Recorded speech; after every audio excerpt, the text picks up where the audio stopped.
Welcome to Trashmagination, a podcast about reimagining trash. I'm Carla Brown. Today we're going to talk about artist residencies at landfills.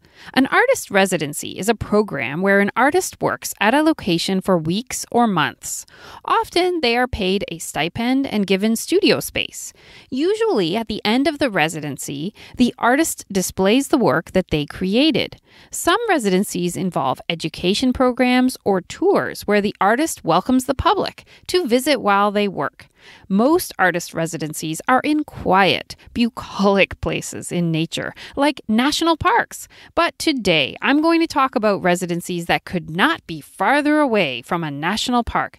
These are located at landfills and waste transfer sites. Of course, there are people all over the world whose job it is to sort trash at landfills, and it is a very hard life. In previous podcast episodes, I have talked about examples of art projects at landfills. For example, in the 2010 film Wasteland, that is a film about the world's largest landfill, Jardim Gramacho, outside Rio de Janeiro in Brazil. In that film, an artist named Vic Muniz worked with people who sort through the landfill, and they made huge art pieces. These workers are called catadores, and they made portraits with the trash. The photos were taken of the portraits, and those were sold to help the catadores and their community. In 2015, there was a film called Landfill Harmonic, which was about an orchestra in Paraguay where all the instruments were built from items found in the landfill. I talked about this film in my podcast episode about making musical instruments from recycled materials. In my podcast episode about my favorite TED Talks about creative reuse, I talked about a TED Talk about the Zabaleen in Egypt who sort trash and how some women started an artist cooperative making art from the items that they sort. So of the many people around the world who work in landfills, very few have the opportunity to make art. But that is the topic we'll dive into now. This concept starts with an artist named Mirele Ladderman-Ukeles. When she became a mother, she found it was very difficult to produce art. And the activities she did as a mother were not valued in the same way that art was valued. She wanted those activities to be valued more, and she created a term called maintenance art to describe undervalued work of this kind. In 1978, she became the artist in residence for the New York City Department of Sanitation. This was an unpaid position, and she has been doing that ever since, for more than 40 years. She is now in her 70s. She is best known for a performance art piece called Touch Sanitation Performance, where she shook the hand of every person who worked for the Department of Sanitation, which was 8,500 people. And she said, "Thank you for keeping New York City alive," to each person. She was communicating that the work the sanitation staff did was an important contribution to the city and its own form of art.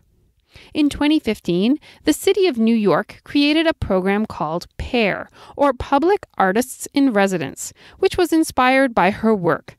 This program embeds artists in city government to find creative solutions. Sometimes this involves challenges with the waste stream. These residencies last 1 year. Artists receive a fee and resources.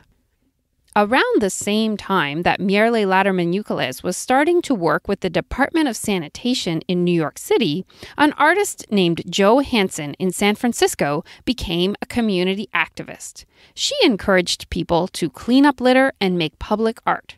She got an idea for making an artist residency after visiting the transfer station in San Francisco. This became the longest-running artist residency at a waste facility that I could find. It is called the Recology Artist in Residence. It started in 1990. There is a book about the first 25 years of the program called Art at the Dump. Jo Hansen died in 2007. There is a sculpture garden in her memory at the Recology facility, which houses many pieces made by artists during their residencies, as well as a grove of apple trees. The Recology program selects 6 artists per year, as well as 3 student artists selected from local colleges and universities. The residencies last 4 months, and the artists must live locally to San Francisco. The artists work at an environmental learning center, which includes a classroom space. In the book Art at the Dump, it says about 4,000 people tour the center each year.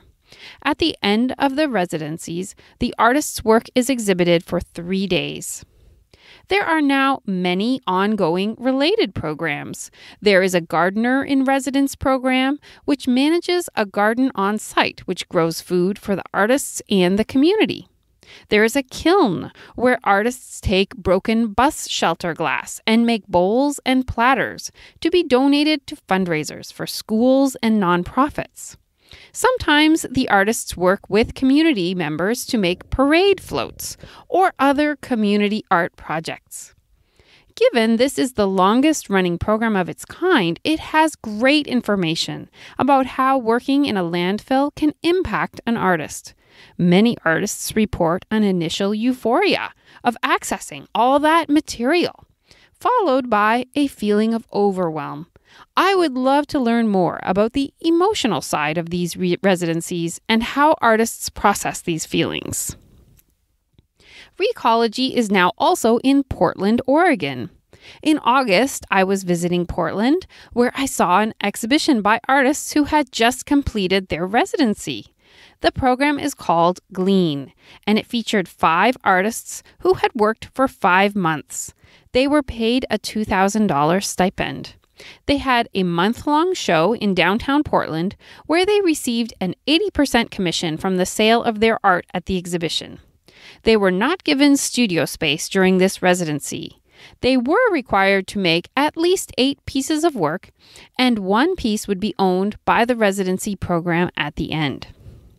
In Philadelphia, there is a similar program called the Recycled Artist in Residency Program, or RARE. Applications are due at the end of October for the 2020 residencies. They offer 2 types of residencies, one that lasts 4 to 6 weeks, and then a different model where you come to the site for 2 to 4 weekends to gather materials. The longer residency includes studio space. It includes an honorarium of $600 along with financial assistance for travel and housing. Even if you don't think you would apply for a residency, you can take a tour on the 2nd Saturday of the month from March to October. Some artist residency programs at landfills focus on students who are still in school. In Haliburton, Ontario, at Fleming College, there is a program called the Reclaim Artist Residency, which takes place in the summer. In Monterey, there is an artist residency program that started in 2016, and the artists are all students from California State University, Monterey Bay. Next, I'll talk about other programs that encourage creative reuse art making at waste or recycling facilities, but they do not fit the typical model of a residency. So first, perhaps you have seen programs where artists are encouraged to paint utility boxes around town for a stipend. In Vermont, the Chittenden Solid Waste District hosted an interesting artist event where they commissioned local artists to paint murals on their 22-foot-long recycling containers. This program was called The Art of Recycling, and these containers were then rotated to the county's recycling drop-off centers so more people could see them. Some artist residencies are hosted not at a landfill, but by an organization which collects trash or recyclables. In New York City, there is a place called the Ecology Center, which is not a landfill or waste transfer station, but they do collect e-waste at their e-waste warehouse, and they have an artist residency there. Goodwill in Kentucky hosts an artist residency program called The Art of Goodwill. And in 2019, the Art of Goodwill exhibit takes place on November 16th at the Speed Art Museum in Louisville, Kentucky. Really, any organization that is dealing with a large amount of material could host an artist residency, even those who deconstruct buildings, for example. Thank you for listening. Please let me know about any other artist residencies at landfills or transfer stations or other organizations that deal with creative reuse by contacting me at trashmagination@gmail.com. Until next time, may you see landfills and transfer stations as a source of artist residencies in your life.